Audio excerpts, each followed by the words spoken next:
Salut à tous, content de vous retrouver pour cette nouvelle vidéo YouTube. Et bon, actuellement la météo c'est pas trop la folie, hein. Sur fin juillet, début août en Bretagne, il y a eu pas mal de pluie. Bon, a priori ça devrait s'améliorer à partir de la semaine prochaine, vers le 10 août. En tout cas, ça n'empêche pas de relancer quelques semis. Donc là, j'ai pas fait trop de choses en juillet ni en juin. Et on va pouvoir relancer quelques semis qui vont nous servir en fait pour les récoltes d'automne et d'hiver. Donc là en semis, ce que j'ai prévu de faire, c'est relancer un semis de laitue. Donc là c'est de la Red Ball, donc là ce sera des récoltes qu'on pourra faire en automne. On va également faire des choux chinois, du Tsatsai.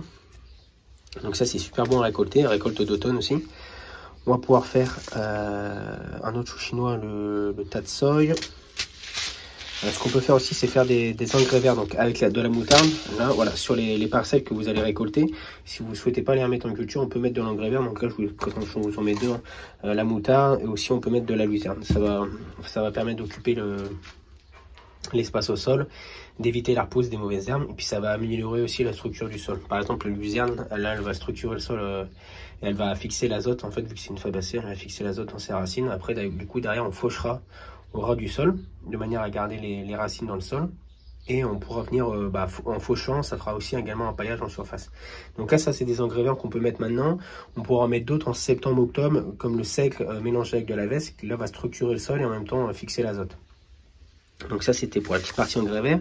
Et on va également pouvoir, ça, c'est des semis qu'on peut faire tout le mois d'août, hein. On va pouvoir lancer la mâche. Donc là, la mâche, je vais la semer en plaques. Moi, ça marche super bien. Et comme ça, je la repiquerai au cours du mois de septembre, quand ça sera bien développé, 4-5 feuilles, parce que c'est assez long c'est assez long à grandir. Et je la repiquerai soit en serre dans des espaces que j'aurais libérés où il y avait des tomates, ou en extérieur. Et on va pouvoir faire également les semis d'épinards.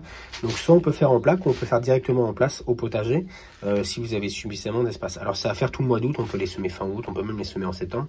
Donc voilà, ça c'est des semis que vous pouvez lancer à partir de maintenant. Donc je vous montre pas les étapes classiques, hein, mais voilà. On va utiliser la plaque comme celle-ci. Et derrière, voilà, on met bien nos petites étiquettes. Ce qu'il faut surtout, c'est maintenir bien humide. Si jamais il fait encore très chaud en août, vous mettez plutôt vos plaques à l'ombre.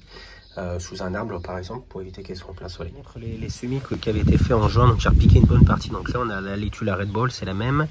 On a du chou cal qu'il faut que j'aille repiquer, les choux chinois, donc là j'ai repiqué une bonne partie. Et on avait les choux fleurs que j'ai repiqué aussi. Donc je vais vous montrer où j'ai installé tout ça. Sinon au niveau du potager, ça se passe plutôt bien pour l'instant. On a des courges qui poussent un petit peu partout. Ici j'avais installé les poireaux. Donc on va remplacer les oignons. Je fais un bon apport en compost. Là on a encore de la courge et je vais aller vous montrer au niveau de la serre. Donc ça pousse plutôt bien. Là on va avoir donc la structure avec la chalotte qui est en haut. Et au niveau de la serre, voilà, on a pas mal de tomates. Donc comme vu que c'est très humide, je crée un petit peu le mildiou. Donc voilà, quand il y a eu une belle éclaircie, là j'ai taillé un petit peu le feuillage. Voilà. Bon, ça c'est une super variété. Ça c'est la couille de taureau. Ça fait vraiment des gros fruits. En plus ils sont super bons, bien charnus. Voilà, là-bas on a de l'ananas. Ici on a un petit peu de tout. Là ça c'est de la Roma. Donc les tomates ça pousse plutôt bien. On a des beaux poivrons aussi dans la serre. Quelques aubergines. Et là pareil il y a une chayotte qui sort de l'autre côté. Alors je vais vous montrer de l'autre côté où j'ai mis les choux. C'est la partie potager où on a toujours des beaux plants de courges qui produisent toujours pas mal. Là je suis venu tailler un petit peu le cosmos parce que c'était tombé avec la tempête. Et donc là c'est ici que j'ai voulu mettre mes choux. Donc en fait les choux je les ai protégés avec une petite bouteille d'eau parce que voilà, vu que c'est très humide en ce moment il y a pas mal de limaces. Et donc voilà, j'ai mis les choux-fleurs ici, ce qui permet de les protéger le temps qu'ils se développent un peu. En général je sa bouteille une quinzaine de jours et après je viendrai pailler. Donc on a des poireaux au milieu et en fait j'ai mis les bambous là, c'est surtout pour empêcher les chats de venir gratter ou de se servir de l'espace comme d'une litière. Donc voilà, là ça va les gêner et du coup ils vont pas venir ici. Donc voilà, une fois que j'aurai retiré d'ici à peu près 15 jours, je viendrai rajouter de la paille pour pailler tout ça. Voilà, le maïs, j'ai dû tutorer le maïs aussi parce qu'il s'était couché avec le vent. On a eu pas mal de vent cette semaine. Et ici voilà, là j'ai mis sur une parcelle de l'engrais vert, donc là on a du sarrasin. Bon, la parcelle est un petit peu masquée parce que du coup les courges se sont étalées. Et voilà, on va avoir sur le côté, ça c'est des haricots cupidons.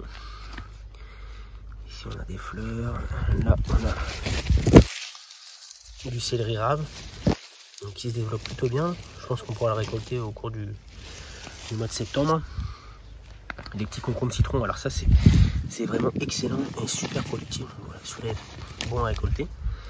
Alors c'est un concombre à l'intérieur, c'est comme un concombre classique. Mais voilà, il a là un petit peu la forme d'un citron.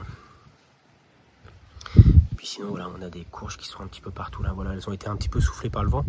Mais voilà, ça continue de bien pousser. Juste à côté là, c'est les patates douces. Derrière, on a encore quelques plants de courgettes. Ici, on a des haricots. Voilà, j'ai encore deux céleri raves ici.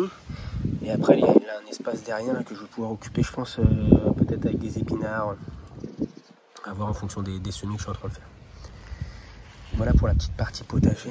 Et toujours pas mal de fleurs mélangées dans le jardin. Donc voilà, n'hésitez pas à relancer des semis. Hein. On peut le faire encore tout le mois d'août pour préparer justement les récoltes d'automne. C'est en été que ça se prépare. Et puis n'hésitez pas si vous avez des petites questions sur le jardin, je vous répondrai. Et on se retrouve la semaine prochaine pour une prochaine petite vidéo. Allez, ciao ciao.